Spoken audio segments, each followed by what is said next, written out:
Oh, big up, Wagwan, Ypre, we are deal, we are Depan, up top, blessings. So they are back again with another one. You don't know how it go.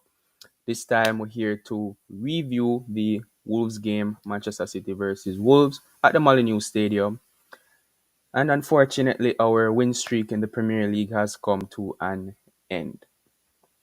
I think this is our first loss since we played. I think it was Brentford last game of the season, if I'm not mistaken.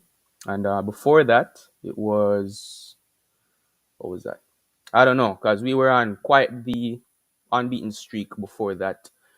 But hey, we're here to break it down.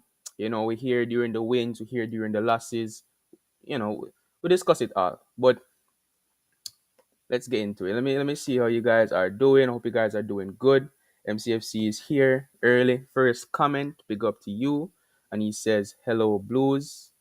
Animal Time straight in there says, Phillips out. He's not good enough.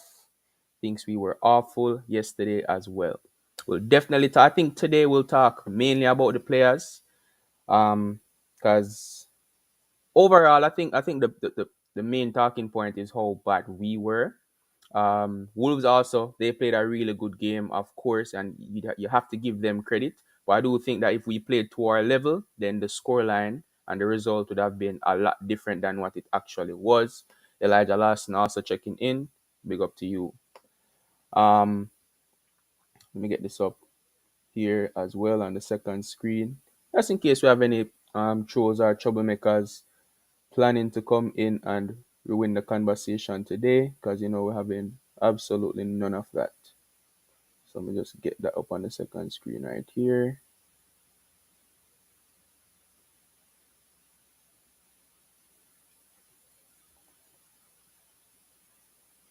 All right, all right, all right. Now, just a little bit of housekeeping. I don't know. Hope you guys continue to like the streams. And also, if you are new and you want to get engaged in the conversations and you want to leave comments in the comment section, don't forget to subscribe as well. I think September was a really good month for the channel, very kind to the channel in terms of growth. And hopefully, October will be more of the same. Now, let's actually get into the game and talk about what actually happened yesterday. And today, more than previous streams, I do want to keep the conversation firmly on yesterday's game because there's a lot to talk about. I don't even know how long this video will be going on for, but I'm not gonna lie. I'm kind of glad that I waited until today to do a match reaction or review because if I did do it yesterday, how upset I was with not just the result but also the performance, I probably would have been a lot more harsh or reactionary in regards to how we actually did play. Um, Mainly, I think my problem is that we didn't play to our level, the Manchester City level, the level that won us a treble last season. We didn't play to that level, and that was really unfortunate. Maybe on another day we would have come out with a better result, but that wouldn't have changed the performance that we gave out today. And several players were not up to the races. But I don't think we performed well, and I think it was a combination of subpar performances from multiple players on the day. I've seen a lot of takes in regards to the result yesterday, and I've seen a few players being scapegoated as well, which we will talk about. Um, let's just say I'm uninstalling Twitter real soon because people agendas will agenda, understand that, but come on, man. We have to be able to be realistic and fair on all the players as well, regardless of if you like or dislike any of them. I always try to protect our players, not because I'm a stand for any particular player, but I don't like seeing unfair criticism. I understand opinions are opinions, though, and that's why I'm open to having certain conversations, and we will talk about certain players later on. But yeah, some players who also didn't play well, I'm not hearing any criticism for them at all because they are favorites for one reason or another, and yeah, it's not fair.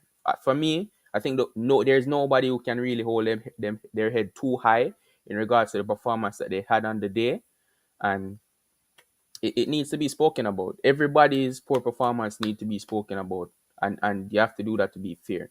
Before I mention any player, I do have to apologize because you guys supposed to know by now. I'm usually the really optimistic, and let's look at the positives, and I can't do that today because it's criticism day, and criticism can be a good thing because you know we know the level that the team is, and when it's not at that level, we know it and we can talk about it. For teams that Man United, for teams that don't really play that well, them know what their level is at, and when they when they have poor performances in some games, kind of like yesterday, you won't see as much arguing and criticism because then they know what they were expecting from certain players. You not expect X player to come up big on the day when he's not been doing it for the past couple of seasons. But let's get into our game. Let's start that right now. For me, the players who will get less of the criticism from me, who started the game, are Ederson, Ruben Diaz, Kyle Walker, Nunez, Doku, and Haaland. And let me get into why I say that. Why I call all of those players that is. Um, I'm more or less criticizing everybody today, by the way. I'm not saying these players are not going to get criticized, but these are the ones getting less of the criticism, or I'm a bit more understanding to their particular situation. For Nunez, I don't think he was terrible, and I actually think he had an alright game. And I didn't expect him to get hooked at halftime, but it made sense to me because he was the center of attention in the game, and he seemed to be the main fuel for the Wolves fans. He, every time he got the ball, it was just loud booing. You could hear the atmosphere in the stadium just automatically rise up. And we did speak about in the preview about how he left on negative terms from the club. He was avoiding training. He was really pushing for a move because he was desperate to come to Manchester City. And the Wolves fans hated it. It didn't sit well with them. Every time he touched the ball, he was booed heavily, and the Wolves players were feeding off of the noise like hungry wolves. Let's be real. And personally, I thought he handled the abuse better than a lot of other players I've seen being in similar situations. And the hostile environment, as much as it forced us into making unnecessary mistakes, it I think it was pushing the players, Wolves players, on the pitch, like helping them grow in confidence, and giving us a more difficult game because of that. So even though he wasn't one of the players who was, having one of their worst games, it made sense for Pep to kind of settle down the atmosphere at least a little bit, getting that player who is stoking up the fire and pulling them out of the firing line. So I think even there is even a point where I think Ruben Diaz got on the ball in a central area. He crossed the ball or hit the ball over the Wolves defense, and it landed onto the foot of Matheus Nunes. Him crossed it into Haaland, and Craig Dawson, I think it was a player who got the interception on that cross, and it got away from Haaland. That would have probably been the one big chance we created in that first half, and I am 100% sure Haaland would have put that into the back of the net because he was there, he was ready, he reacted early to it, and you guys know what I predicted in terms of result for the game. We're not going to that right now because that result was way, way off. But yeah, I don't want to really kill Matheus Nunes for his performance. I think he did some good stuff in the game, particularly, or what he was allowed to do anyway. But Ederson, the next player, he didn't really have too much help from his defense on the day, and for the first goal, I don't think you can blame him for that. The second goal, maybe you could argue that Cunha picked up the ball in that area, and Ederson kind of ran out to him. Cunha passed the ball over to, who was it? Huang. Cunha passed the ball over to Huang, and he put it in the back of the net. Ederson wasn't really in the best of positions right there. You could argue that if he stayed on his line, then the ball would have gotten across, and he would have been in a better position to make a save. But again, I don't think he was the main one at fault for us conceding that goal. So I'm not going to put that on him. I get that an argument could be made, but I'm personally not going to be the one to put that second goal on Ederson. Haaland, aside from that Nunes chance, I don't think we recreated anything for him. I know there's been conversations that Pep told him that he shouldn't be dropping deep, and he would be bringing the central defenders back into the midfield areas when he does stuff like that, and it would hurt our chance creation. Plus, Haaland wouldn't be in the box for anything that we would be able to create, and it's not how Pep wanted to go about in the game. So I I don't think we can blame Haaland for not getting the service. He was quiet. He was a bit invisible in the game, but I don't think that was at any fault of his. I think the team that we set out was more than capable enough on paper, at least, to get much better quality chances and more volume of chances into Erling Haaland on the day. But that's unfortunately not what happened. In previous games, he was getting a few chances and he didn't exactly capitalize on putting them in the back of the net. And we were hoping to see a bit of change for that in this particular game, but no, the chances have dried up this time around. So yeah, I'm not gonna kill Haaland for that. We definitely struggled so much to find him. Kyle Walker is the next player I want to talk on. I don't even remember Wolves creating anything down our right hand side, to be honest. Um, Wolves didn't even have a lot of opportunities in the game because if you look at the stats, they created three chances in the game. Um, One of them was on target, so the other two were off target. I think the other two were block shots, as a matter of fact, and obviously the own goal was not an on target chance for them. And that first goal that they scored, could you call that a big chance? I don't know, deflection. He would have crossed it into Cunha. That's what Diaz was trying to block, but big chance. I don't know. The second one, again, we kind of made a mess of it. So yeah, in terms of the quality of chances that Wolves were able to create in the game, none of them came down the right hand side anyway. All of their traffic was down the left hand side. As such, Kyle Walker didn't really have much to do in the game.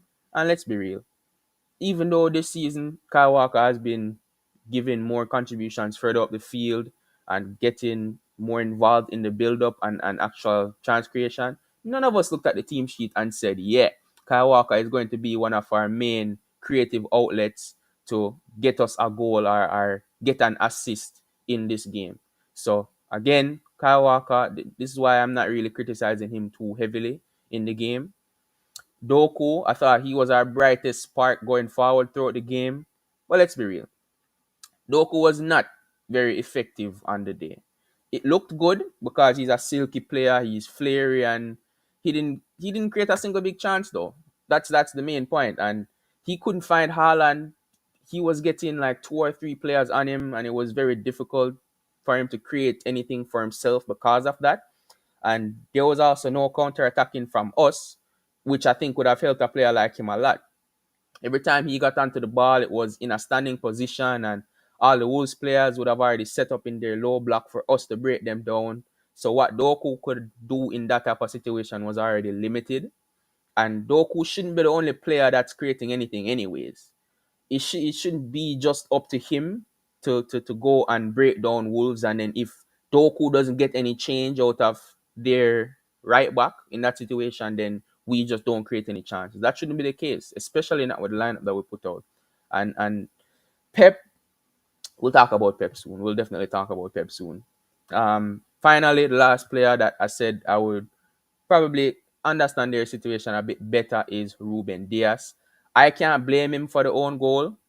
I think he did what he should do as a defender in that position. Neto got the better of Ake on that left hand side, and he was trying to cross the ball into Cunha. Cunha was striding down into the box from that central area, and Neto tried to cross it into him. Diaz tried to make that block, and it went out in the back of the net. Ederson wasn't in a position to bail him out, unfortunately, and that's just how we have to look at it, as an unfortunate situation.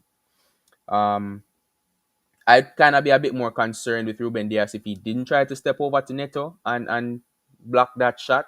If he just stayed there and watched it and then the ball got to Cunha and then it's a Neto assist to a Cunha goal, and then we're like, why is the entire defense ball watching? I like that he went and tried to be assertive and make something happen. And this happens in football. Sometimes deflections happen, and he can't let that weigh on his shoulders too much, because I don't think it was mainly his fault in that particular moment. But yeah, talk about the other players after I get into the comment section just a little bit. So let's see what you guys are saying in the chat. Seems to be a lot of messages in here. Let me see.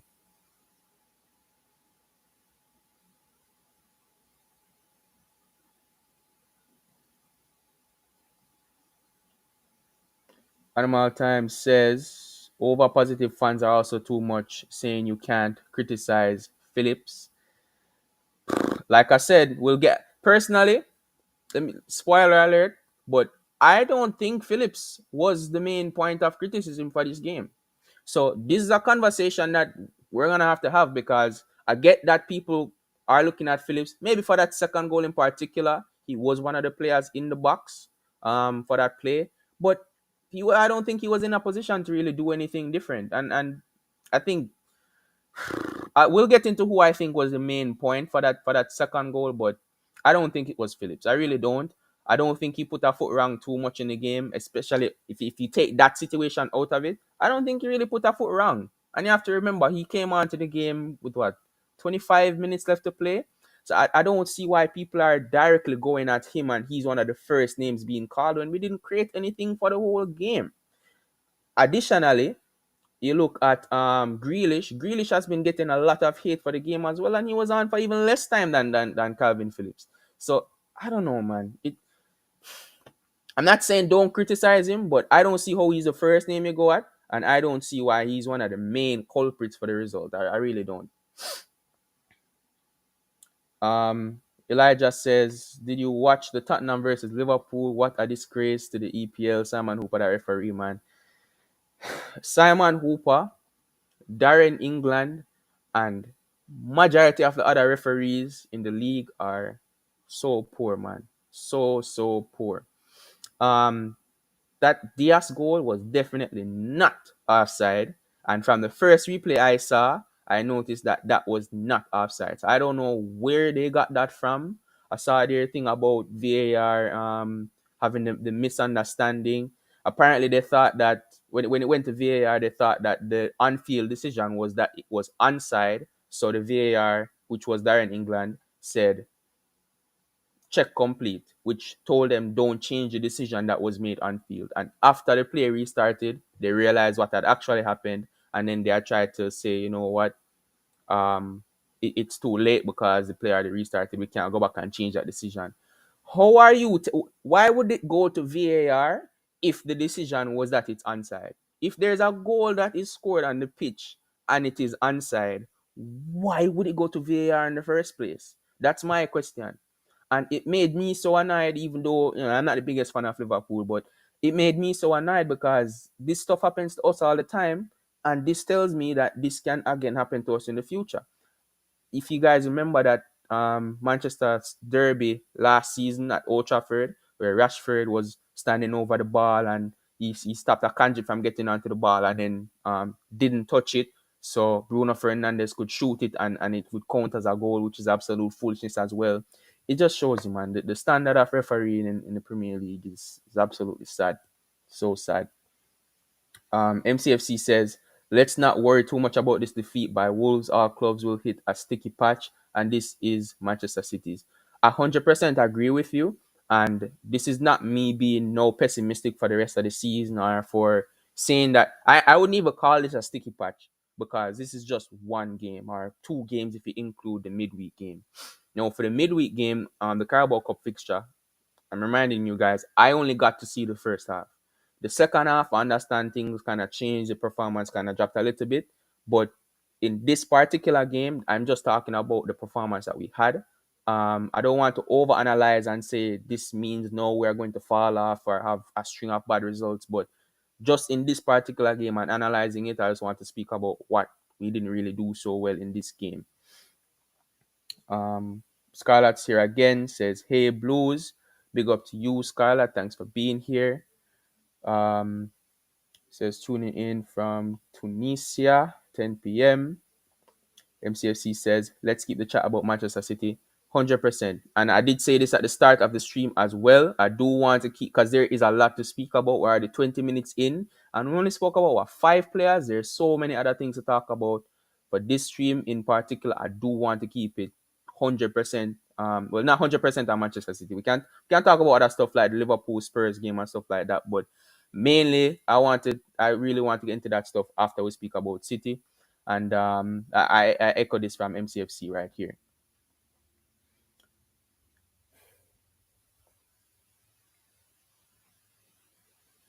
Animal Time says if Akanji did that Diaz performance, he'd get mass hate. I don't know. I feel like throughout the game, Diaz didn't really put a foot wrong outside of that deflection, which again, it's kind of like if you look at that, I think it was NLD where Romero had his deflection going to the back of the net.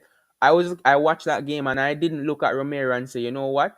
You were at fault for conceding the score right here because it happens. As a defender, when you're in that position and you try to get something on the ball to make that block and just get it out of a dangerous area, it might be have a little bad spin and it hits off your foot and it goes into the back of the net. It happens so many times. So many great defenders have situations where they get in that position.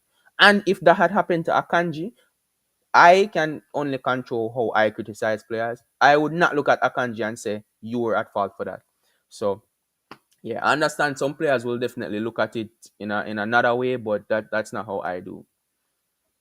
Um, He says Phillips deserves to be criticized more. If that's how you feel, no problem. But for this particular game, I don't understand how anyone. I don't think Phillips should even be a talking point in this game because there isn't any. And for negative reasons, I don't think there's anything he did negative in this particular match. I don't think he made any clear errors or anything like that. That's just my opinion, though. But I understand if you don't share my same opinion. Um, let me see. It's a bunch of talking here. Um,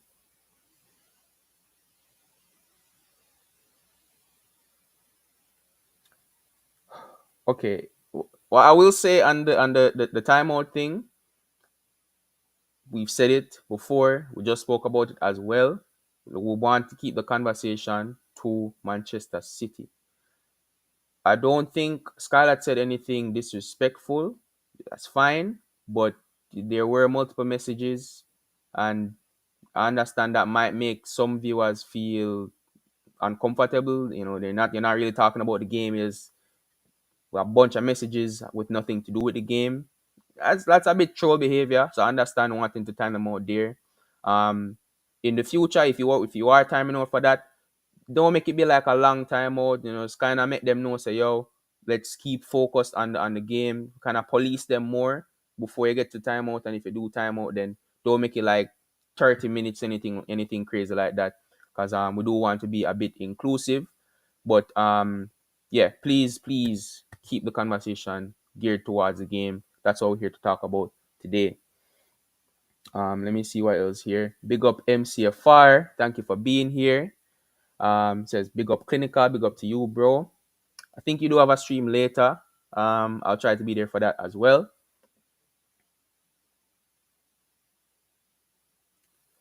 Let's see. Erratic Kid. I haven't seen you here for a minute now. Big up to you. Thanks for being here as well. And guys, as soon as we get through these comments, I'm trying to go as quick as possible so we can get back into the conversation for the game. Yeah.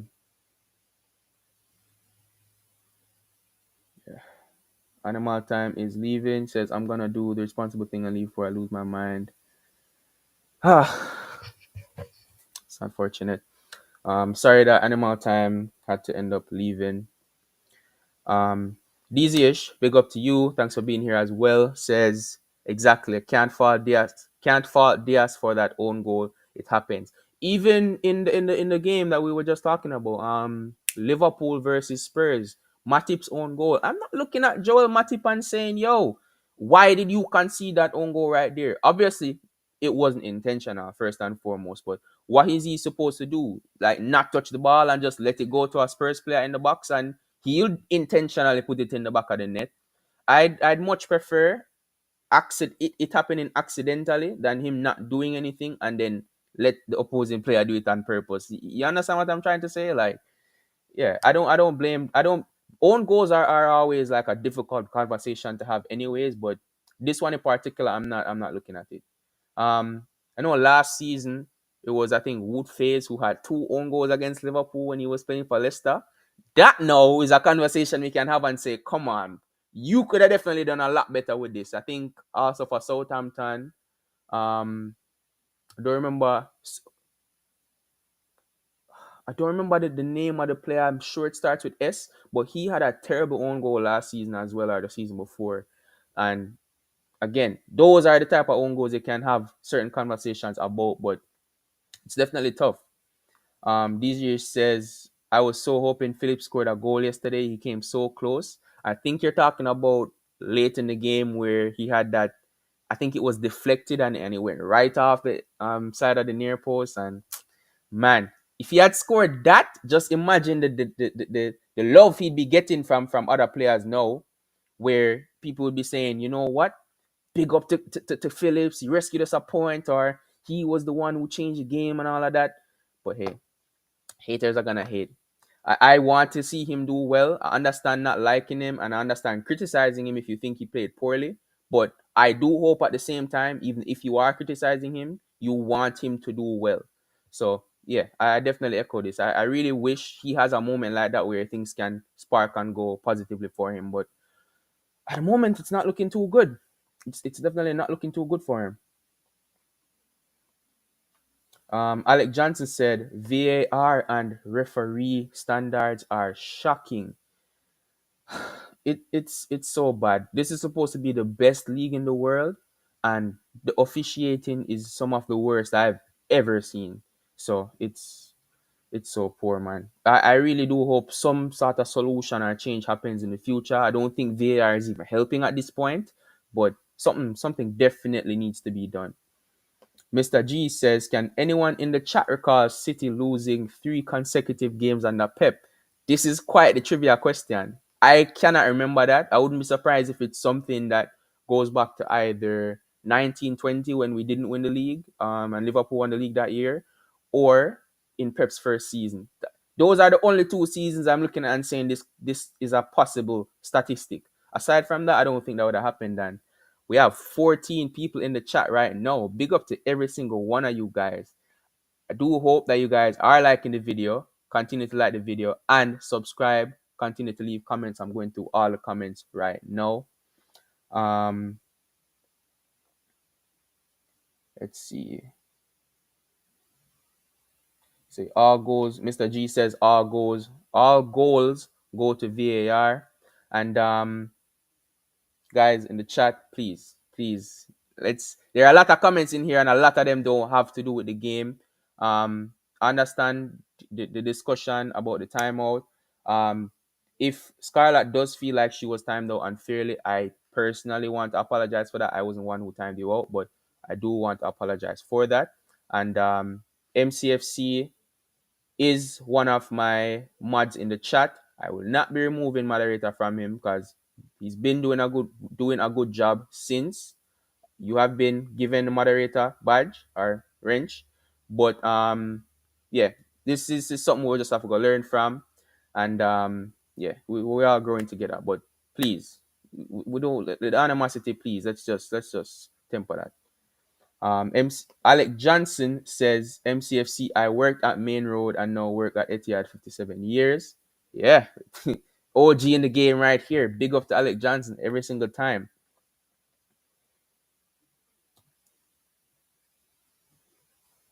This is exactly what I'm trying to say. Alec Johnson, thank you so much. You said it perfectly. Just calm down. Let's not fall out.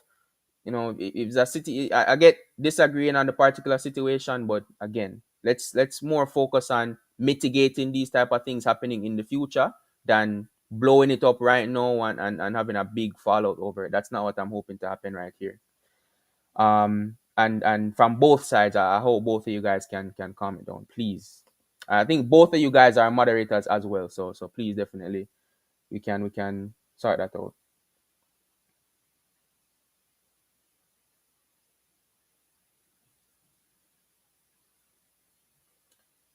Yeah, there's a lot of comments in the chat, and there is none of it that goes back to the game.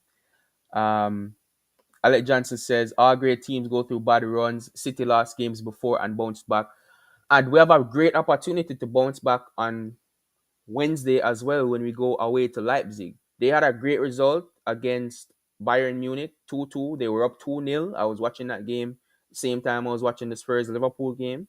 And trust me, that's not an easy game that we're supposed to be underestimating. But coming off of a Premier League result like this, it does give us an opportunity to switch our focus. And we're in a different competition now outside of the country as well. So we can go into that game with a different mind space and perspective. Maybe that could be the spark of us turning our farm around completely. So you never know. You never know.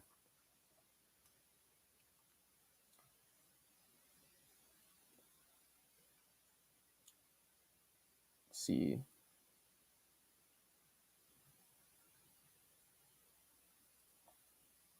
Sachin, Rajani, big up to you as well. Haven't seen your name in here too often. I do. It's not your first time on the channel. I do remember that, but thanks for being here again.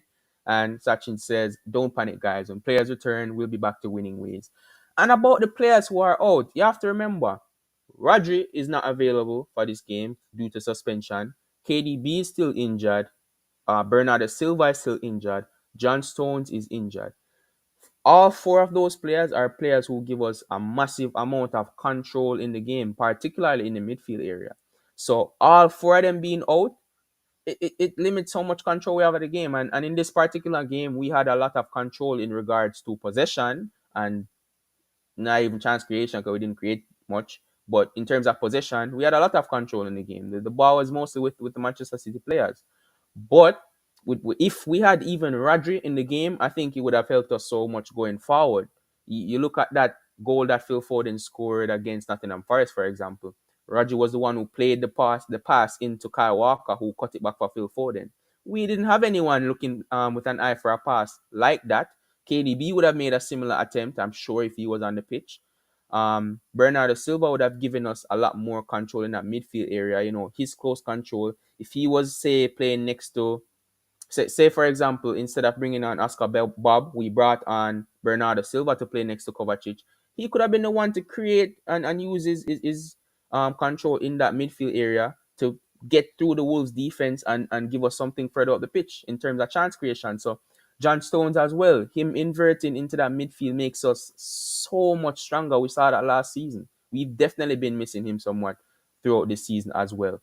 But yeah, we'll just have to wait until players come back. Unfortunately, I do think, well, obviously, we know when Rodri's suspension will be up, but Bernardo Silva and John Stones, I think, are nearing closer and closer towards a return. So it's only a matter of time. We just have to wait it out. And I don't think we shouldn't even be in a position where just because of these players we can't perform well or we can't create chances. Because I do think and I want to maintain that the players that we put out on the pitch were good enough to get us a better result on the day. And I don't want to talk about the referees, but hey, Hwang Hee Chan scoring that second goal should not be happening because he should not be on the pitch. Let's keep it real. He should not be on the pitch. Just like how Jota got a yellow card and then made up a yellow card worthy tackle and got a red card. That's what should have happened because he completely wiped out Kyle Walker and it was a terrible, terrible challenge. A definite yellow card worthy challenge. I don't think he should have been on the pitch. But that is not the reason why we lost. We lost because we weren't at the required level. Sachin also says, don't. Oh, yeah, I already read this one out.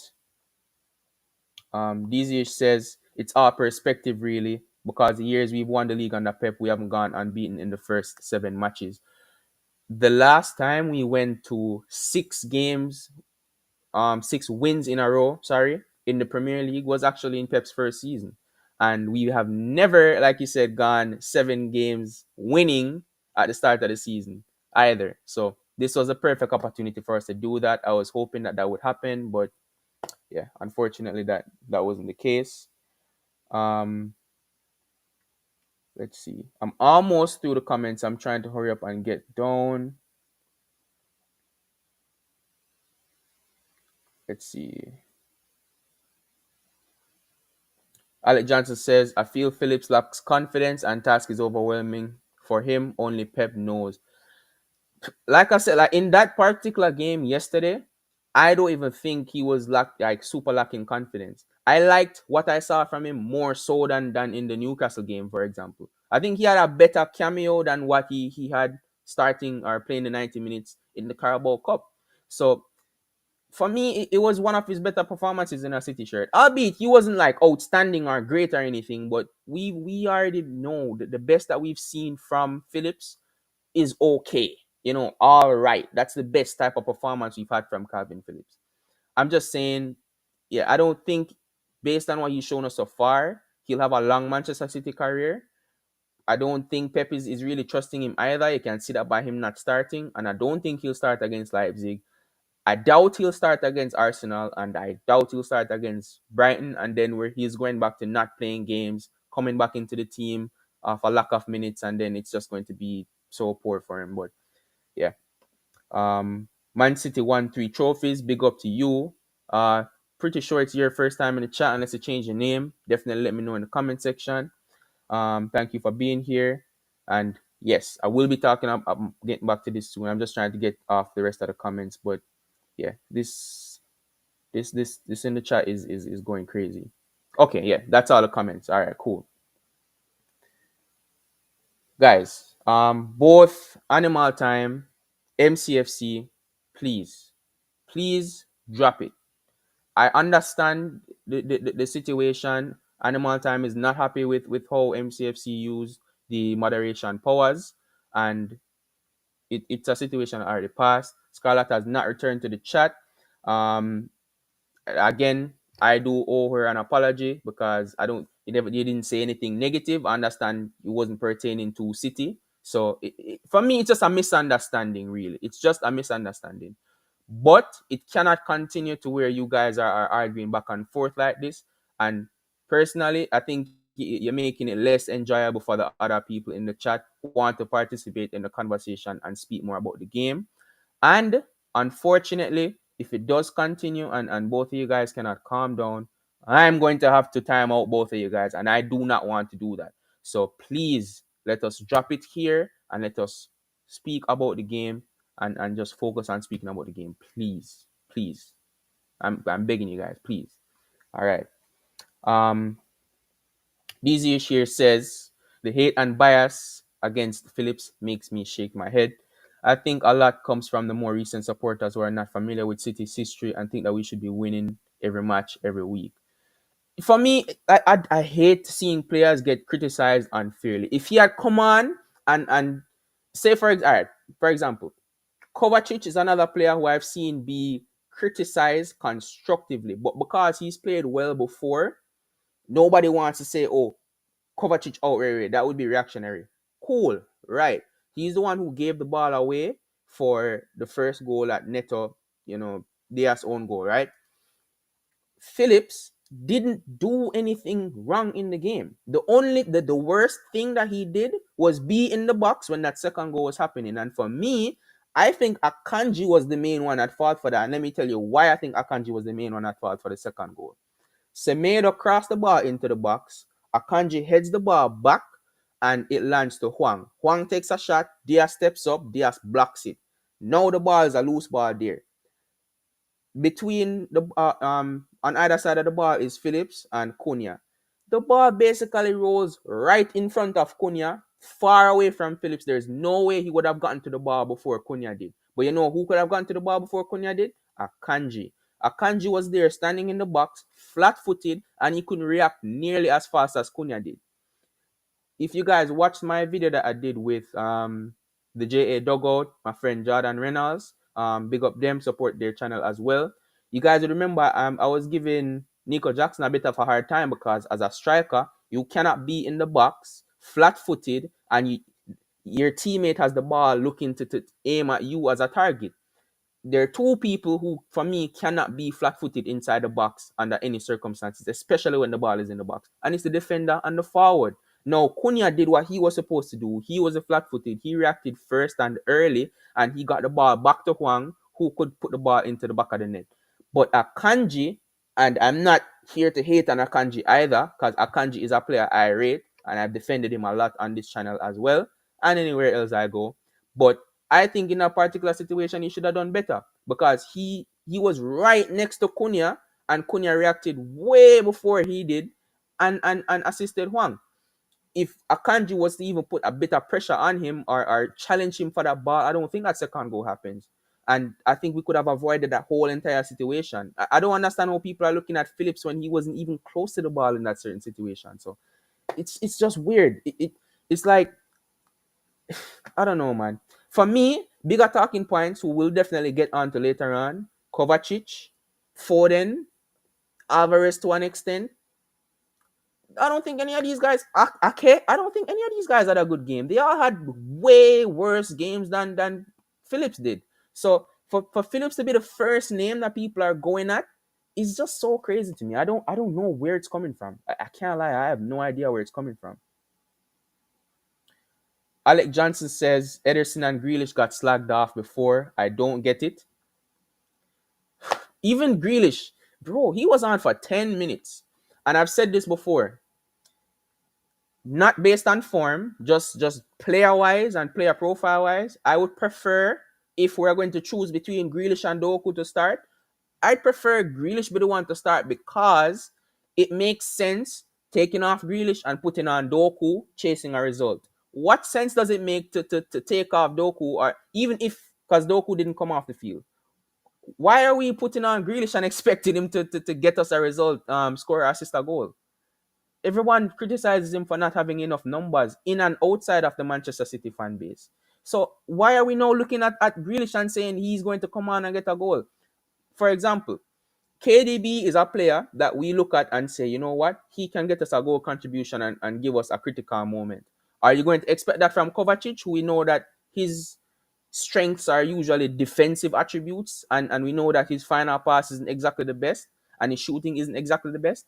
Are we going to look at him and say, oh, bring Kovacic off the bench and score us a goal? No. You have certain players who specialize in a certain area. You know what their strengths are and how they best help the team. So I don't understand why, when we brought on Grealish, first of all, I don't know what bringing on Grealish would really do more than have on another attacker on the pitch. So from that perspective, I get it. He took off Aki and brought on Grealish. That's good. But I'm not looking at Grealish to be the one to say, oh, be that difference.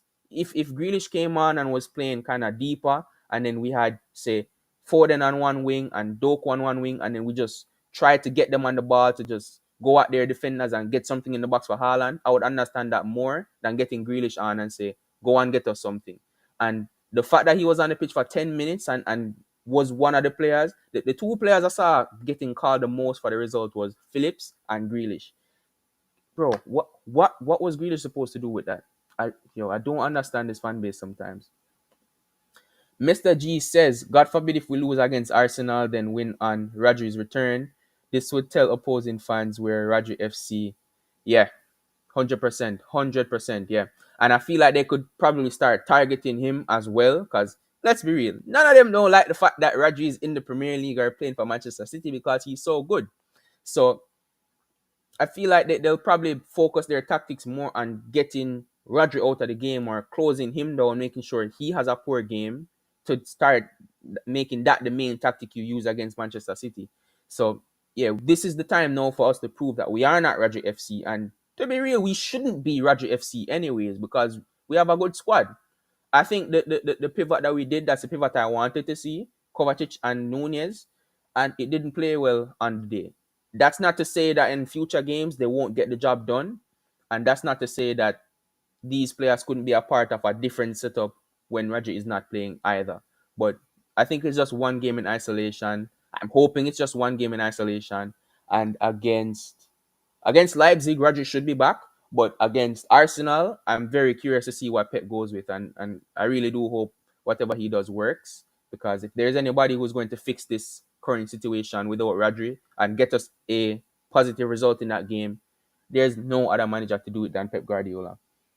And just so you guys know, obviously we're going to speak more about that game in the Manchester City versus Arsenal preview, but I'm expecting us to win that game without next to, I don't care if Rodri is playing or not. I'm expecting us to go and win that game regardless. So That's all I'm saying about that. Um, MCFR says, clinical, I love you, but can you please give him a warning? We stopped and got.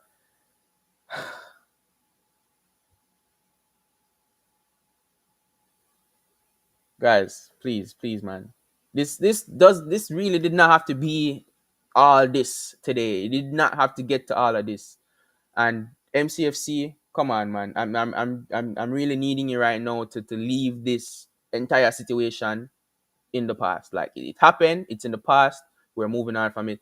And I don't even want to look in the chat and see anybody mentioning that timeout situation again. Honestly. Just please done it right now. Um yeah, these is echoing my thoughts. I'm pretty sure that's related to the Phillips situation as well. Animal Time says Ederson doesn't deserve hate. I don't think we should be looking at, and Ederson is one of those players I mentioned as the ones I understand you not having a good performance today because he didn't get the help from his defense. I thought Diaz, personally, I thought Diaz had an okay game. I thought Akanji had an okay game for the most part. It's just that one moment where he kind of wasn't here, he wasn't focused. And I thought Ake had a poor game. I thought Walker, who was further up the pitch, didn't really do much defensive work, and there wasn't even much on his right hand side anyway. But when it really mattered, Ederson didn't get the help that he needed. It was a very unfortunate game for him, and I don't think he should be the focus of any negative criticism for the game. Alec Johnson says Grealish came back from injury. This is another thing that people just seem to conveniently forget about. He hasn't played a consistent amount of minutes from the start of the season. I think he featured in maybe one or two games, and then he was out for an extended period. So it's not the time now to be going at players like and going at the wrong players at that. Like I said before, there are players who should have had a better game and didn't come up with anything, invisible performances even. I would understand if people were going at Haaland more than going at Grealish, and I don't even think you should be going at Haaland because he didn't get any service. MCFC says John Stones is one of the best players at City. He's being missed at the moment. 100% agree with this. And the moment he comes back into the team, which I hope he's fit enough to feature against Leipzig and get some minutes before Arsenal. Same with Bernardo Silva. I hope he's fit enough to get some minutes against Leipzig and come back against Arsenal. Maybe not to start the game, but feature in the game, affect the game, change up something. You never know. We'll need them. We'll definitely need them. Alec Johnson says, with these selections, Pep does know. We know how hard Guardiola's job. He is a born winner. 100%, man. Like I said, nobody else who I think can fix the situation better than Pep Guardiola. And he has some good tools at his disposal. I think maybe I guess you could argue that he got the setup wrong for the players that he went with because it didn't work. Maybe I think he probably should have went with Foden in the midfield rather than out wide. But yeah, it's I don't know, man. Like I said, it's just a one-off result. I don't want it to kill the players too much, but we have to talk about it. We definitely have to talk about it. I do think Pep is gonna fix it though. I can tell you that much. DG says, I'm confident we'll get to win against Arsenal. When is the last time they beat us? Pull that back. When is the last time they drew against us? And I'm not talking Community Shield, I'm talking Premier League. I think their last draw against us, which was at Emirates, was like 2016. 2016.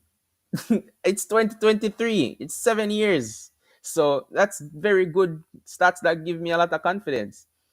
Ethan says 9-0 Wednesday. Hey, I pray. I hope.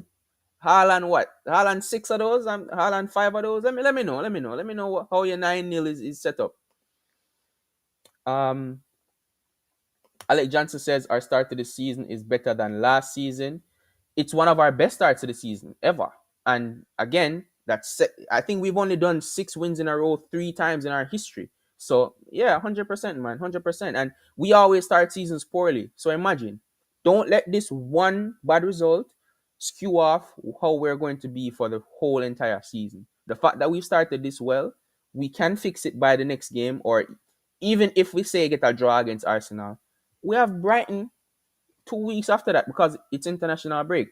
So after that, again, another opportunity to get back on the winning formula, and we can start striding away in terms of points again. MCFR says the stream is going good now. Great to see. 100%. Thank you for that. And hey, I try my best. I definitely try my best.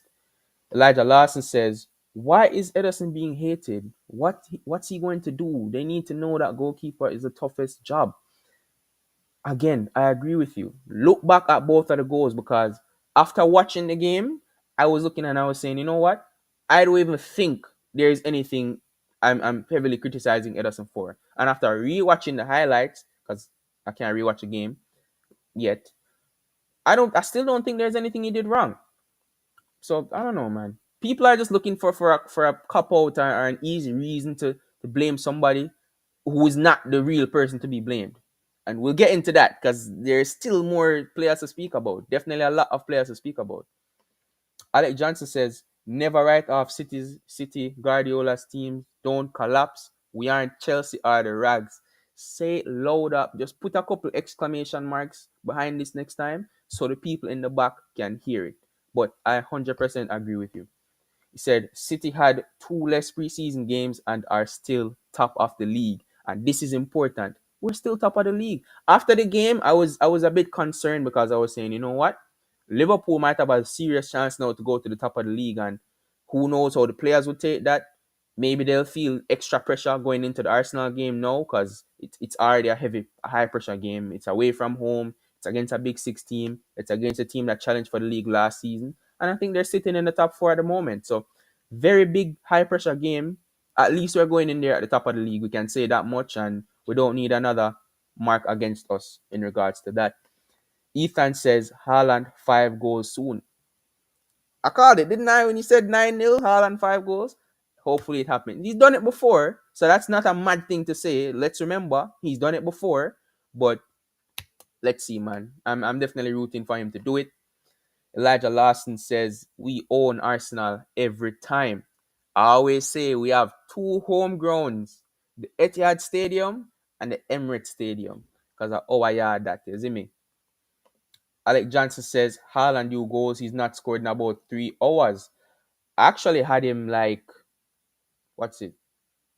Hat trick in the last game. That was my prediction. 4 goals and a hat trick. Initially I had 3-0, and then I was looking at it, thinking about it, and I'm talking to Mr. G in the chat, and he convinced me that yeah, this is a game that we can win 4-0. So yeah, I think Haaland things will click for him, and you know how much he loves the Champions League. This is his competition. You never know, man. Look out for him on Wednesday. And I think he scored in the last Champions League game against Belgrade as well. Let me know if I'm wrong about that, but I do remember him scoring in that game. So, I'm sure he'll want to get the golden boot in the Champions League as well. So look out for him on Wednesday's game.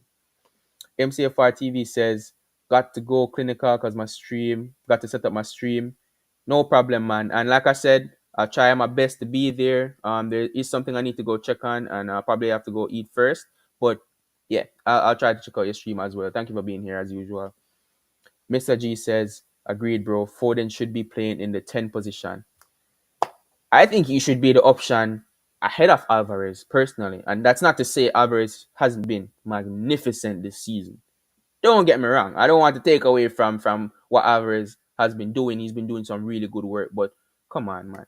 Phil Foden is a natural midfielder. And I get Pep trying to kind of still give him that opportunity to be in there, considering that, he's playing that bit of inverted right wing thing going on there.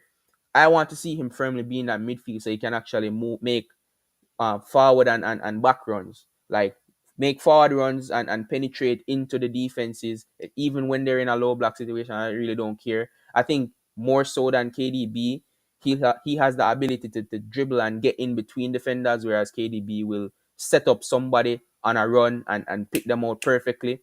That's the type of movement I think that Foden has as an additional trait in that 10 position. And you'll also be able to come back centrally, get the ball off of the defenders and be the one to make something happen. KDB isn't here now.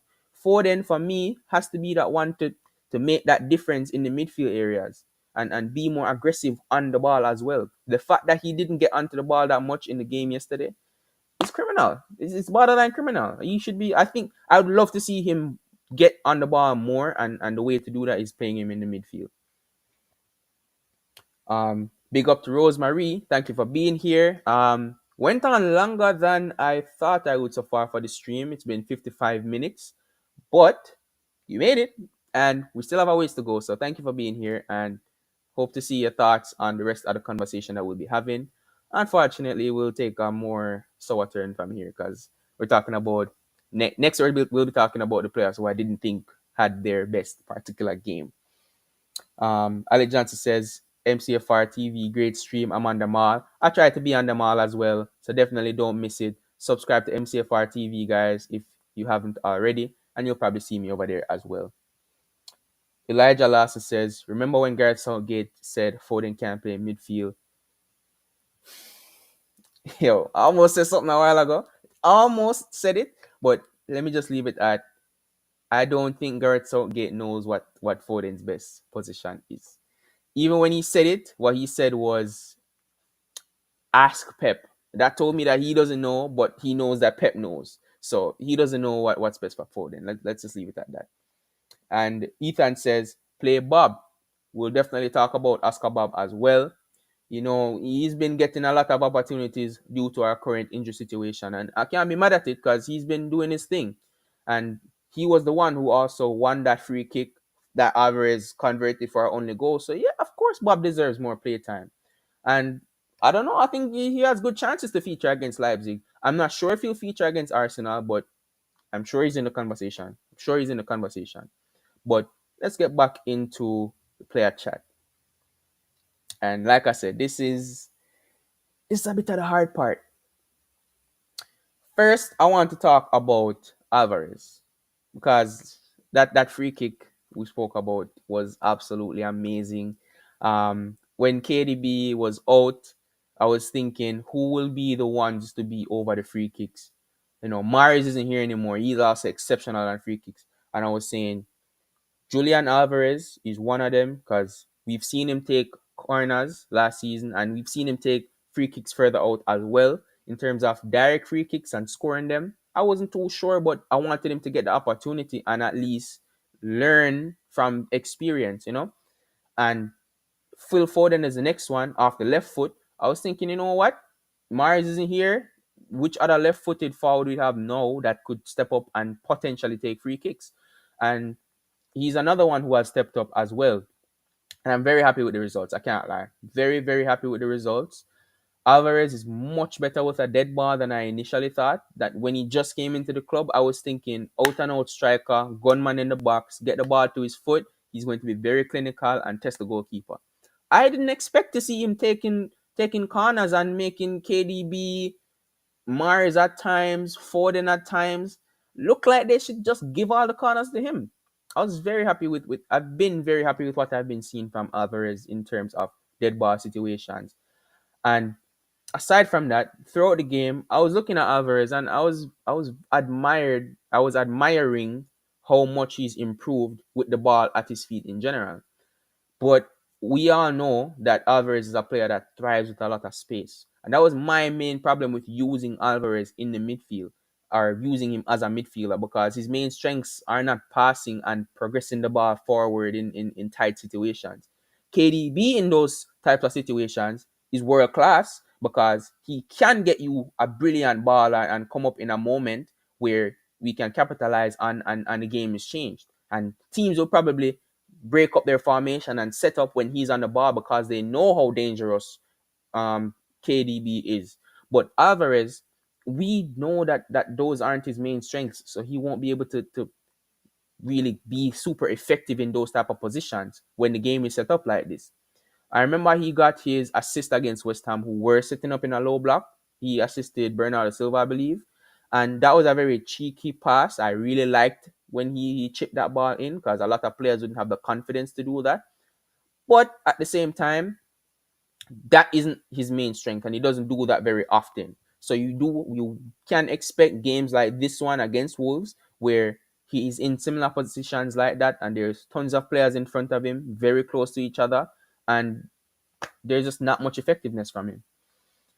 I don't think he was on the ball enough in the game either, and I don't think much would have changed if he was on the ball because, like I said, that isn't really his thing in those type of positions. You want him as close to the goal as possible, and I think in terms of where the ball was when we had it, it was mainly at the feet of Kovacic and Nunez in those midfield areas. Now, we already spoke about Nunez, but for Kovacic, I think he was very underwhelming yesterday. Probably his worst game in a City shirt, but you have to remember he's been great. So that isn't to say that he was absolute dog shit. I think he had a below average game. He had a below par game. Let's leave that. I don't think he was absolutely abysmal. Like, definitely no way he can start another game until he shows us something better from a cameo. That's not what I'm thinking. But I do think that he didn't have his particular best game. And I've been a big fan of Kovacic in this team. I would still start him in the next two games, even though they are very important games. But Neto's run from the half line for the first goal was his fault. It was his pass. I think he was trying to pass to Foden, who was right next to him. And, he got bobbled in Foden's feet because he was, I don't know what Kovacic was thinking in that particular moment. And we suffered from it because Nunez went on to capitalize from that. Neto went on to capitalize from that moment. And for me, I love seeing Kovacic get on the ball in those deep areas and progress the ball upfield into our key creators like a Jeremy Doku, like a Phil Foden, because I'm aware that Kovacic's final pass isn't great. His shooting isn't great either. And a matter of fact, I'd also say Kovacic moves the ball too slow when he's in the final third. And against a low block, it's definitely going to show. It's going to be so evident. So yeah, that's where I think it lies with Kovacic's performance. Everyone who watches my channel should know by now that I am a huge fan of Phil Foden. But he was invisible yesterday, for the most part at least. I think he was one of the players that Wolves prepared for very carefully, and I think they managed to nullify him in the game. In this type of game, I'd love to see him get onto the ball a lot more and just be able to create and give us a moment of brilliance. And that's why Pep was trying the inverted thing from the wing position rather than him starting in midfield. But I do think the results would have been better if he had started in the midfield rather than playing out wide or having a lot of responsibility of needing to go out wide. I'd much prefer us start a right winger out there and then have Foden playing in the midfield. Now, given our situation with injuries, I understand him not being able, he has to be that one on the right wing. I get it. But if he's going to be on the right wing, we need another plan in the midfield then. We need another creative outlet in the midfield to help out Matheus Nunes in those type of situations. And I just don't think it's going to be Alvarez. I think Alvarez, again, if you're going to use Alvarez in that midfield area, you need somebody else next to him. So I don't know, man. We short one creative outlet in that midfield still. That's how I'm looking at it. And another thing I said in the preview was that I hope Neto would play on the left wing so that he'd be coming up against Kyle Walker at right back. And I was a bit happy that Ake played ahead of Vardia when I was looking at the lineup. Because one game is not going to blind me from the fact that Ake is usually excellent in that left back position. And we saw last season he pocketed Saka both times where he played against him. Let's be real. And he did really well against Salah versus Liverpool, even though Salah scored in that game. Yesterday, Neto cooked him pretty much every time. it was a very poor afternoon for Nathan Ake. And I get that it happens sometimes. You can't be at your best every game. And Neto has been on form this season. We spoke about that in the preview. So it was always going to be a difficult battle. But I didn't expect Ake to. I did expect Ake to show up with a better performance than he actually did on the day. And if we are being honest, there's no guarantee that Vardia would have had any better luck going up against Pedro Neto on the day either. So I would have started Ake, in which Pep did start Ake, but I think it just comes down to it not being Ake's day on that particular game. I don't think Pep is wrong for setting us up like that, though. The last player, which we already spoke a little bit about, was Akanji. He had an okay game for the most part. I don't want to go at him too much, but that second goal we conceded, again, I don't think it's solely down to him. But if we're going to talk about mitigating that goal, I think he's the one we have to look at the most because He could have put more pressure on Neto in that opportunity in that situation. Go ahead and watch the game, watch the highlights back so you can see what I mean. But he was there standing next to Cunha. Cunha reacted a lot faster than him when the loose ball came out after Diaz blocked it. And then he passed it right back to Huang Hee-chan, who put the ball into the back of the net. And for the whole time, Akanji was still there standing up next to Ederson like this, just just ball watching. So I think that definitely could have been avoided if he had contested the ball. But let me know what you guys think about all those players that I just spoke on. How do you think their games went? And let me get into the comments right now and see what you guys are saying. Rosemary says, "Hey, Clinical, just wanted to say hi. I'm heading to a party. Blessings City will be back to winning ways." No problem, Rose. Thank you for stopping by, anyways. I'm sure you like the video because you always do. But thank you so much. I hope you enjoy your party. And yeah, I'm sure you're going to be watching this back on the replay as well. So big up to you. Um, did I read that one out already? Maybe I did. Maybe I did. Um, Alec Johnson says Alvarez is very, very dangerous. Yes, and we've seen that this season. But in this particular game, again, it's unfortunate because it's going to sound like I'm saying this a lot, but it wasn't the game for a lot of players. It wasn't the game for Kovacic in terms of these players didn't have their best game. Ake didn't have his best game. You could say Akanji definitely didn't have his best game. Kovacic didn't have his best game. Alvarez didn't have his best game, but he gave us that brilliant free kick. Foden didn't have his best game. Haaland couldn't have his best game because we didn't give him any service. And unfortunately, Doku couldn't get any change from the right back he was going up against. Alec Johnson says, "Fact, did you know Aguero is a huge fan of Alvarez?" Yes, because Aguero has ball knowledge as a baller. You know a baller, real no real. Basically the same sort of situation there. He gave the cosign to Alvarez, and we have all seen since then that Alvarez is an absolute brilliant player. And Aguero and Alvarez played alongside each other for Argentina as well before Aguero retired, of course. But yeah, he had the pleasure of playing next to Sergio Aguero. So Aguero, I'm sure Aguero is familiar with him. Rosemary Gentles again says, "Guys, please support the team. We're all disappointed, but they'll be fine. I still remain that I think this was a one-off situation and we'll be back. I think Pep will definitely lay into the team ahead of the Leipzig game and let them know, you know what? Raise up the levels. Opportunity now to take a break from the Premier League title race or Premier League run and get some hype, get some form, get some vibes for this Leipzig game. Go on, win the game, show them why we are defending champions of the Champions League. And then when we come back to Arsenal, they'll be thinking about the Wolves game and saying, City are a bit vulnerable. We saw what Wolves got from them. But we can have them looking at that Leipzig game and saying, you know what? Look how well they played against Wolves. They're already back to their winning ways. So again, they'll be looking at their terrible record against us and they'll be worrying again. I think that's the type of approach that we need to have at the moment. Alvarez's free kick was stunning. Messi must have taught him. Hey, you don't know. He must have been taking some extra free kicks after training with Messi when he's on Argentina duty, and it's definitely paying off.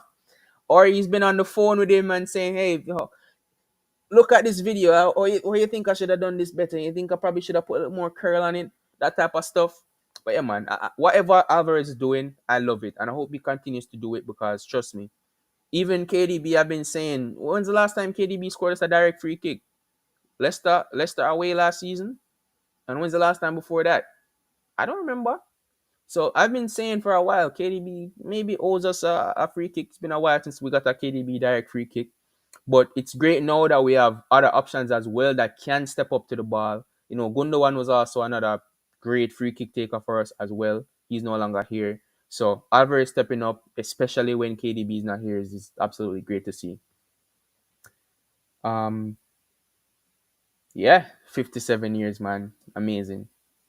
Alec Johnson says, "After winning it 3 times on the bounce, I don't think our players think about losing it." And that can be a good thing from a motivation standpoint. They know that they're winners and they know that they're capable to go and win it. But at the same time, that might breed a little bit of complacency. Excuse me. That might breed a little bit of complacency to where Wolves can look like they want it more than us. And that's what happened yesterday. I think Wolves definitely look like they wanted it more than us. And we spoke about Craig Dawson intercepting that pass from Nunes to Haaland. He also had a goal line clearance on the day as well. Don't forget that. I think he's another player who had a brilliant game alongside Pedro Neto. So yeah, as soon as it sometimes these losses can work as a positive for us as well, because the players will go back and say, you know what, I feel a little more grounded now. No, I bet you will see a different level of hunger and determination against Leipzig and against Arsenal because we lost this game. I'm sure the players, after being so used to winning, hate that losing feeling. And maybe that loss against Newcastle didn't really shake them up as much because we did rotate a lot. But this loss, come on, man, I'm sure this is going to be one to help them get their heads straight again, and we'll be back to winning ways sooner than later. Um, Alec Johnson says, "What I hate is when commentators always mention Costa City squad, they don't mention United or Chelsea. Agendas will agenda. That's just all I can say to that. Agendas will agenda, and they love to do cost, but they don't want to do cost per trophy one. If we're talking about cost per trophy one, I'm sure we'd be leading the rest of the Premier League in that stat, but no one wants to talk about it because spending money is a problem only when it's Manchester City. But I don't worry about stuff like that.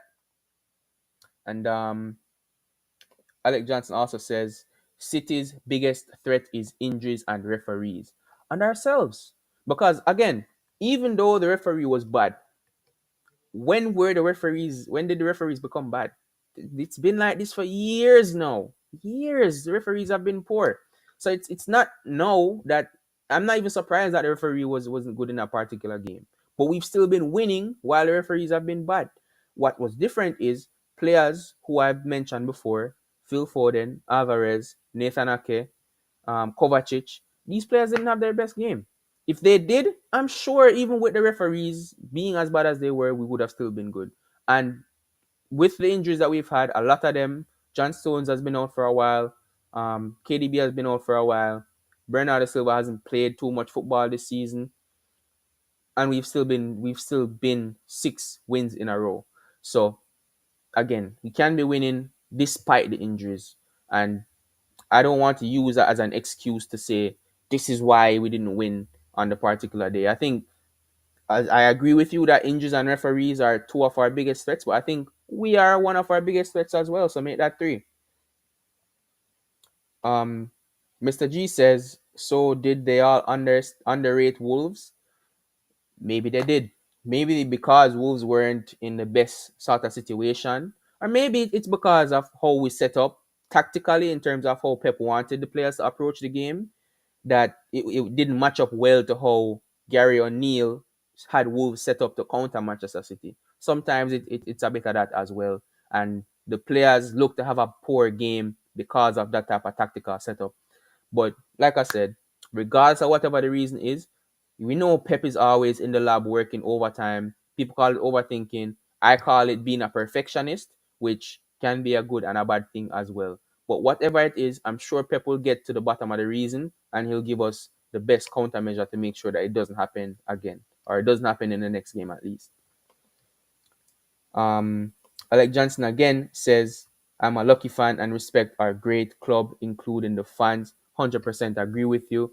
And me, as a younger fan, I love interacting with older fans like you because you have a lot to teach me. And I'm sure throughout my um throughout my YouTube channel's lifetime, you will have a lot to teach me in the chat as well. So I'm definitely looking forward to it. DZH says City will be okay. We have 30 plus matches to go. And you know what? We are doing that for Pete. What else happens outside of that is a plus, but this is one that I'm 100, maybe not 100% sure if we're being real, but I have the utmost confidence that we will go on to win this league. So I'm not worried. I'm not worried. We'll get things sorted. Big up to all you guys. Alec Johnson says, isn't it scary that City are injury hit yet still top of the tree? We're a beast. And I'm sure that Wolves fans and players were preparing to give us a lot of respect all the time, even though we're this injury hit. That's why they could play so well, because they were giving us all that respect. So yeah, we just need to keep doing what we do best, and that's win games and win the league. Don't know. Alex Johnson says Cole Palmer could have been. Hey, Cole Palmer, no, would be probably where we need him the most. But you know what? Oscar Bob is relishing from the fact that Cole Palmer got his Chelsea move. Because maybe Cole Palmer would be playing, but Bob would be back on the bench. And I like what we've been seeing from Bob so far. So you know what? It's time now for him to make his name in the team, with the fans, in the league, and yeah, make use of the opportunity that he's gotten. And I know you already explained the situation with the caps. I personally don't mind it, and I hope no one in the chat minds it either. But it's really no problem with me at all. But just so you know, when I'm reading your comments, I kind of read it in like a loud voice, which again is not a problem to me, but I just find it a little bit funny. But big up to you anyways, man. Ethan says, we will smash Arsenal. And I like that your confidence is not wavering in the least, because you know and I know they fear us. They definitely fear us. So we need to turn up against Leipzig and give them all the more reason to continue to fear us as well. Um, oh, and it is the start of a new month. So I will be showing you guys my FPL again through the. I think I'll wait until after the Arsenal game in that international break. I'll let you guys know how my FPL is looking, and what I'm planning to do. Ethan, I hope you're there in that chat. We can chat FPL. Alex Johnson says, clinical, if you support our club, including new fans, they are always welcome. 100%. I don't subscribe to the gatekeeping thing. As long as people want to come and be genuine supporters of the club, for me, you're always welcome. And yeah, that is the case for my channel as well. If you're a general supporter of football, you're welcome to have conversations with me. That's how I look at it. Dizier says City never underestimate or disrespects an opposing team, regardless of where they are on the table. And we saw that with Nottingham Forest as well a couple game weeks ago. And I don't think it's a case of us disrespecting. And if I say we underestimated a team on the day, I don't necessarily think that's us saying, oh, this team is shit. I'm just saying we didn't expect that level of performance from them on the day, and they performed better than we expected. So that can also be underestimating, if you understand. For example, like we can expect this team to turn up with like a 7 out of 10 performance, but then they actually come out with like a 9 out of 10 performance, and we're like, whoa, we didn't really expect this because of the type of form that they're on. And it's a natural thing. I don't think the players going to go in there mentally and tell themselves that, you know what, this is going to be an easy game. I think it's kind of just like how players get up for big games, like, oh, we're playing United, even though United isn't in the best of form right now, it's still Manchester United. So they kind of get themselves up for that, and go very aggressive in those type of games. Even players who are in bad form can come up with good performances because of that type of situation. Telling question, but I think it's in regards to Cole Palmer, I think it's way too soon to have that conversation though. I do think he'll be a bright spark for Chelsea, based on the fact of him just being a quality player around other players who are definitely struggling at this point in time. Jordy in the chat says, "Away the lads, big up to you. Thank you for being here. It's been a while since we've had a rival fan in here, but you're always welcome, so long as you know we're talking football and we're doing it in a respectful way. Thank you for being here." Um, Alec Johnson says, "I'm not shouting only when I sing City." I don't think you are. But I do think it's a very funny way to think about it. And 13 people here watching. Thank you guys. Thank you guys so much. I will be tuning off soon. I'll get through these comments, and then we can briefly, talk a little bit more about other stuff. I didn't really touch too much on the subs that came off of the bench, and maybe talk a little bit about that Liverpool Spurs game as well, because that was huge this weekend. Um, this year says, cool, I play FPL too. I'll definitely let you guys know on future streams when I'm doing an FPL stream, because I didn't really plan it yet. But in that week, well, we have 2 weeks between Arsenal and Brighton. So yeah, we'll probably do something on that weekend, in the weekend right in between, and we'll talk FPL. My league right now is it's not going too great for me. Um, Palace and United. I think it was Anderson who scored the only goal in that game. He got like 15 points, and I had him on the bench. I'm like, yo, and then I had a Stupinian who had -2. So it's rough, man. It's rough. MCFR is back. Oh, here, this is the reason. He says, I'm having typical issues with my computer, so I canceled my stream. Hey, I'm surprised to see you back. I was kind of getting ready to wrap this up and see what you're saying over there, but hey, hopefully you get your stuff sorted out. And I'm not sure when you would get that stream done, but I'm sure you'll have streams coming up throughout the rest of the week as well. So hopefully you have your stuff sorted out for your future streams, man. Alec Johnson said, we lost Zinchenko, Jesus, Fernandinho, Sterling, and still won a title. And that's because Pep Guardiola knows how to build and rebuild a team. So all stuff like this, it just fuels the argument that Pep is the GOAT manager in the Premier League. Hey, all the more reason to prove the facts. The facts, you see me? Let me see. Anything else here? Alec Johnson says, more will come MCFR as long as it's City. Shows I support the lot. Yeah, I try to be the same as well.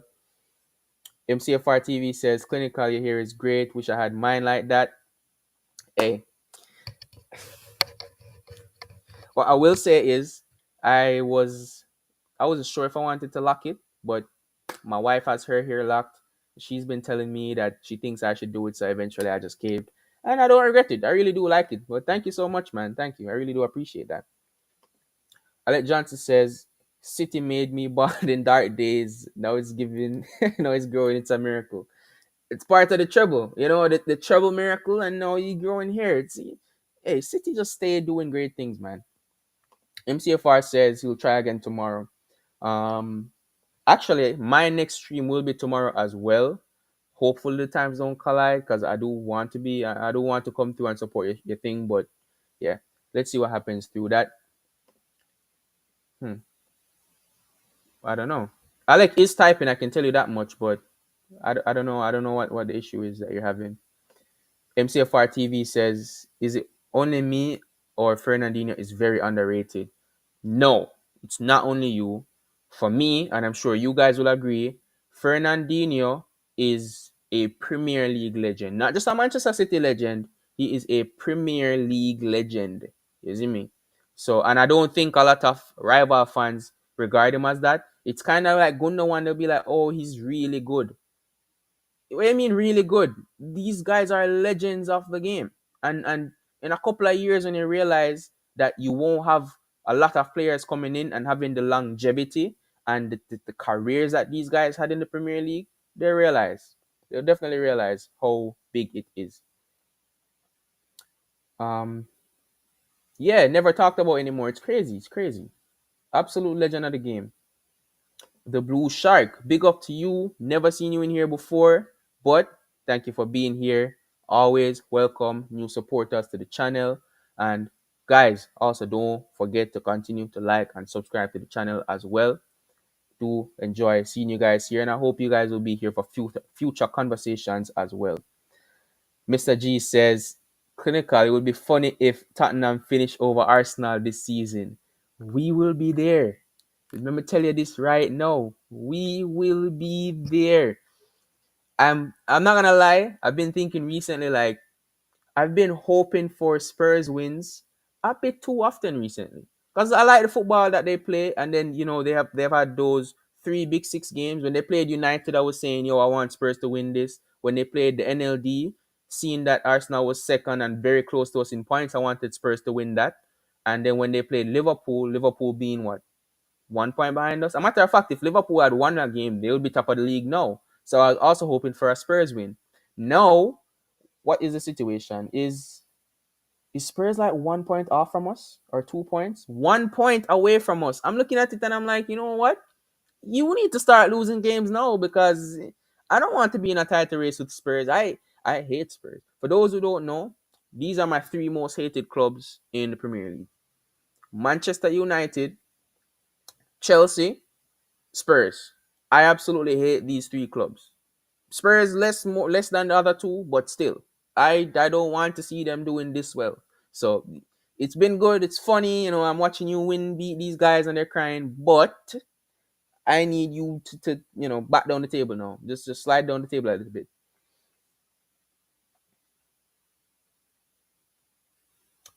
Um, that's it right there, 100%. And so long as you are interested in learning the history of the club, and there's a proper way to support as well. Obviously, I'm not gatekeeping how people should be supporting and stuff like that. Our fans are different, but at the end of the day, there is somewhat of a proper way to support. I'm not sure if there's a blueprint, but I don't know. Um, this year says it's all good. I've had my hair locked for a long time now. Um, when did I? 2021 is when I locked my hair. So wow, wow, that's longer than I thought. So yeah, I passed the 2 year mark, and my hair is just about passing my shoulders now. So that's what it would be like if it was let down.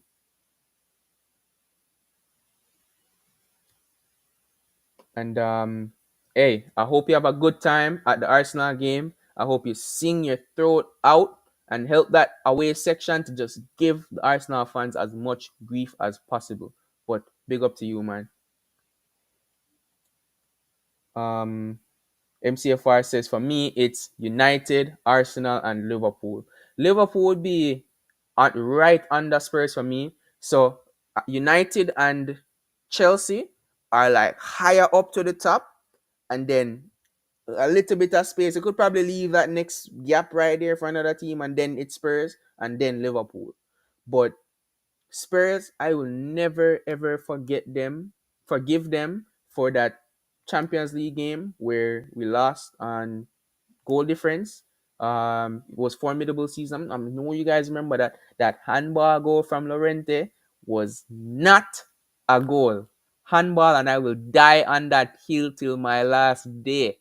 Trust me, will die on that hill. Nobody ever tell me said that was a deserved goal. We were definitely robbed. And the worst part is VAR looked at it and still gave it. Like I saw the replay like 4 or 5 times, and I'm like, okay, whew. Oh, okay, handball, okay, handball, handball. And it showed several different angles, right off his hand, right into the goal. He didn't even touch the rest of his body, just his hand. And then right into the goal, and you're telling me that's legit? Miss me with that. Miss me with that.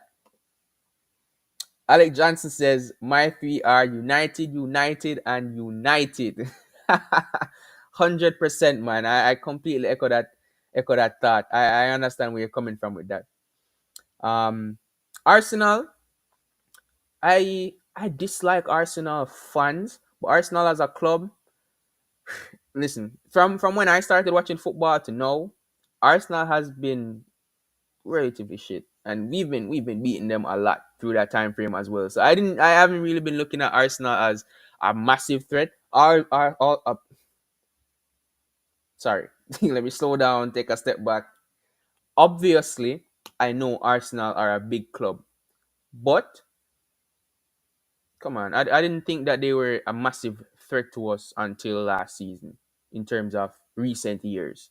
So for me personally, yeah, Arsenal are a little bit further down that list. I'm not even gonna go. I don't want to go back into remembering that game if I don't have to. MCFR says the first 20 and the last 20 minutes were crazy. Yo, at one point it was just like Son and Sterling just slugging it out like, you scored a banger? Okay, I'm gonna go score a banger. What? You just scored a banger? Okay, I'm gonna go score a banger. And it was just so crazy, man. But 3-2 in 19 minutes. Yeah, and like I said, it was just a Sterling and Son show. It was absolutely crazy. Amazing game for the neutral for sure, but the ending just absolutely ruined it for me. And then the worst part is, I thought Sterling scored the winner. I was celebrating so much. but it was rightfully called for offside. I saw the replay on that, and yeah, it was offside. Unfortunately, it was offside. Um, Alec Johnson says Spurs hated them when they beat us in the FA Cup final with Ricky Villa goal. And we've had you remember that 4-3 game we were losing at 3-0 against Spurs. I don't remember what year it was, if it was 04 or before or after that. I don't know if I have the year right, but they were beating us 3-0 at halftime and then we came back 4-3. I wish I got to see that, and I hope I can find that somewhere to rewatch it, because I'm sure that would have been an absolute stunning comeback and the fans would have been loving it. But yeah, I do have to close off the stream soon because my timer is running out. We just hit an hour and a half, and I can only go up to a maximum of 2 hours. Also, I really need to go eat because I'm starving. I only had breakfast today. Um, Blue Shark said the Sharks will eat Arsenal. I hope you're there for the preview, because my prediction for that game, barring any injuries, we have midweek playing against Leipzig. But my prediction for that game will be one to remember. So stay tuned for that. MCFR said it best. Fingers crossed. The Sharks will eat the Arsenal.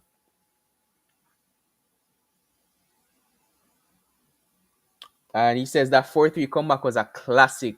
Man, yo, I can only imagine. I hear a lot of people talking about it as well. Just imagine if were you in the stadium at that point? And what year was it? I want to know if you saw that live, and I want to know if you remember what year it was, because like you said, that that was one for the ages, I'm sure, and I'm sure the fans who were there will never forget that moment. Said that's sad, so you can't do watch alongs. If you mean like showing the game and we watch it together on the screen, yeah, we can't do that. But watch alongs might be something for the future. Might be something for the future. Not at the moment. Still focus on building, but yeah. DZ says it's the Rags and Chelsea for me. I dislike those two teams with a passion. My brother is a Rag supporter. I drag him every chance I get. So what I will say to that is I agree. You realize we have the same top two. We have the same top two hated. And for me, my brother is also a Rag supporter. And that is where my main hatred for them started, because we always had that back and forth ever since I started watching football. And majority of my friends are Chelsea supporters. Or let me not say majority of my friends, but the biggest support group out of all of my friends are Chelsea supporters. There are a few Liverpool fans as well. Um, one and two Arsenal fans, but Chelsea, there are like five, six of them out of all my couple of my close friends. So yeah, them, I get onto their case as much as possible. But it's kind of boring now. Like, I don't even want to banter them anymore, because it's just like an every week thing. Um, MCFR says StreamYard is being pathetic. I don't use StreamYard, bro. I probably will end up using them in the future soon, because I don't think this current platform works for everybody that I tried to get onto the channel. So I will be getting to StreamYard to accommodate a few viewers I will be having in the future. But yeah, that's unfortunate you're having troubles with StreamYard. Um, Other night you hit 10 viewers at once and averaged 8, and yet you got a total of 37 views. Well, it can be a case of people coming in and out as well. Like someone new might come in, or maybe they count over someone leaving and rejoining as a different view. I'm not really sure about the logistics of that type of stuff, but yeah. And you're saying you weren't there, you were on holiday. Man, John no star. Liverpool statement from last night. I didn't, but I saw that the referee group gave them an apology, which is it's kind of like just an extra slap in the face. Like, what is the apology going to do? Like, you're not giving them the 3 points, you're not giving them 1 point and taking two from Spurs. Like, you just mess up and be like, oops, my bad, and then you mess up again next week. Oops, my bad, and you mess up again the week after that. Like that Arsenal Brentford thing. Apparently, the last season when they forgot to draw the lines in that game and gave a what was that offside goal for Brentford, they suspended that referee, and then over the summer rehired him, and he was teaching a group of like new referees the rules and for the Premier League, and it's so terrible, man. It's gone beyond a joke now how bad the referees are in this league. Something has to change soon. MCFR says most of my friends don't even watch football, but trying to convince them to become a City fan. I know that sentiment, man. My closest friends don't watch a lot of football, and I would love to get them onto the channel and talk, but again, you need, some of them, like one of them is a Chelsea fan, but he doesn't really watch Chelsea anymore, or football for that matter. And yeah, it's just really no point. And I don't know. Life also happens, and people start watching and then move away from football a little bit. But yeah, I wish it weren't so. That's as much I can say. I wish it weren't so. But yeah, we've pretty much come to the end of this one, guys. Alec Johnson is here again with another buzzer beater comment. Collini was the best ref. He took no nonsense. I'm not very familiar with the refs. It's only been recently that I've started remembering referees' names, and I don't think that's a good thing. I think referees shouldn't be the main focus of a football match. So I would love to just go through a game and say, oh, yeah, ref was all right. And I can understand bad calls and bad situations, but yeah, it's gone to a point now where I know that Darren England is not a good ref, Craig Parson is not a good ref, Paul Tierney is not a good ref, um, Anthony Taylor not a good ref. Like these are no refs that I want to look at or match and say, oh yeah, we have a decent ref right now. So it's just that type of a situation, man. This year says, I'll be going to the home fixture against Leipzig. I found out this morning that I got a ticket. It's not until the end of November, but I'm so stoked. Brooklyn to Manchester. I'm so happy for you. And it's a home game as well. Have you been to the Etihad before or seen Manchester City live before? Because if not, this is an even more amazing opportunity for you to go see us for the first time. I'm still waiting for my first time, as most of you guys probably already know, but hey, sooner than later, sooner than later. And I got a big step towards making that happen last month. So last month was a really good month for me, and I can get back on track to making that. It probably won't be from here because I plan to move out of the state soon. But yeah, that road to Manchester is coming. It's coming, and I'm probably going to vlog it. So yeah, I hope you do enjoy it. I really do hope you have the best time possible. Ethan says, let's see FPL team. I would show you right now, but like I said, I'm going to give you guys the FPL stream during the international break after the Arsenal game. I do have to dash really soon. I'm going to go through the rest of these comments and then hope to see you guys on the next one again. Big up to Mr. G. Thank you for being here. Been here a long time throughout this chat. Alec Johnson says, Pierre Luigi looked like a bald alien with he was quality. Hey, get him back then. Because any ref who actually knows the game and knows how to decipher the mess of rules that we have, then trust me, get them back. Um see, will we name our new stand after Guardiola? Let's see. Let's see. I heard maybe Sergio Aguero stand, maybe Aguero, maybe Guardiola, maybe Gundogan, KDB. Like there's so many things that could happen with that new stand. But yeah, we'll see what they do with that. DG says I've seen City live, but this will be my first home match.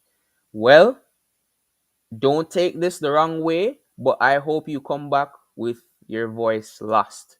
Because if it were me, I would be in there singing at the top of my lungs every single song that comes out that I know, of course. And like I said, I hope you have the best time possible. I'm really happy to hear that for you. I'm glad you're getting that opportunity. Um, MCFR, thank you, bro.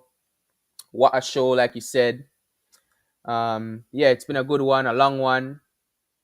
Said sorry if I took the arguing too far before. I understand you trying to be that mediator, but again, I would I really would like for this type of stuff to not happen in the future. And for us to just keep it to Manchester City, keep it on the match. Just like how we spoke about all the football and then we spoke about all the other stuff afterwards.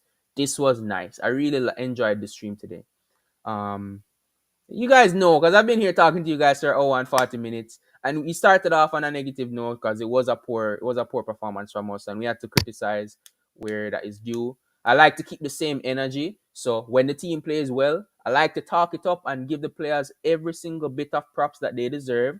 But at the same time, if we don't play well, and I don't believe that we played well, I have to give the players the right criticism. Not going too far, but criticize them properly and say, you know what, this wasn't at the levels, and this is what I thought about the match. So that I hope I didn't go too far over the top with my criticism of the players either, and I hope you guys enjoyed it.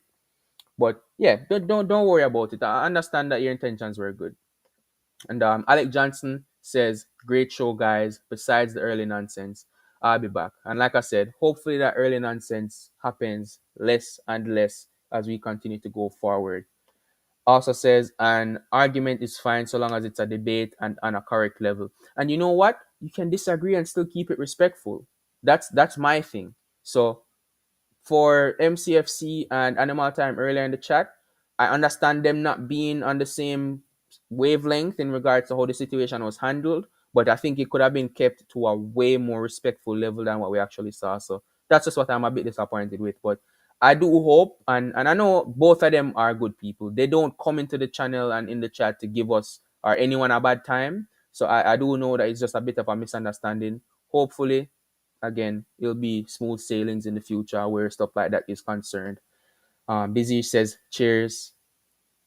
Thank you for being here, and big up to you."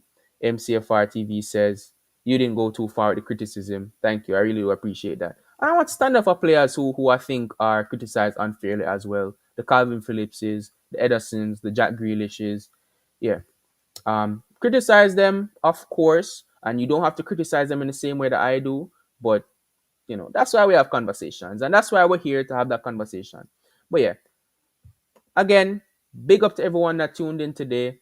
Thank you guys so much for coming out. Hope to see you guys on the next one. Like I said, I will be back again tomorrow, 8 p.m. UK time, 3 p.m. US time, East Coast, and we'll be talking Leipzig preview. I already scheduled it. I want to get that type of stuff done earlier than I usually have been, because sometimes I'm scheduling the streams on the day that I'm talking about them. But yeah, hit that notification bell on the video and on the channel as well, so you'll know exactly the moment I go live, and you can come in. Even if you can't stay, you can stop by, like the video, say hello, and then hopefully I'll see you on the next one again after that. But that's no problem. Alec Johnson says, "Buy blues, stay safe, all 100%. Always keep that as main priority. Stay safe." Ethan says, "Tickets for Leipzig, tickets are not on sale, so how did you get one?" Question for DZ-ish. Alec Johnson says, "See you on your show, MCFR TV, mate." Won't be happening today, but hopefully he gets his stuff sorted out so we can have that show tomorrow and we can all have a chat with him over on his channel. But yeah, I'll leave it on this one as we close off. Until next time, my side, peace.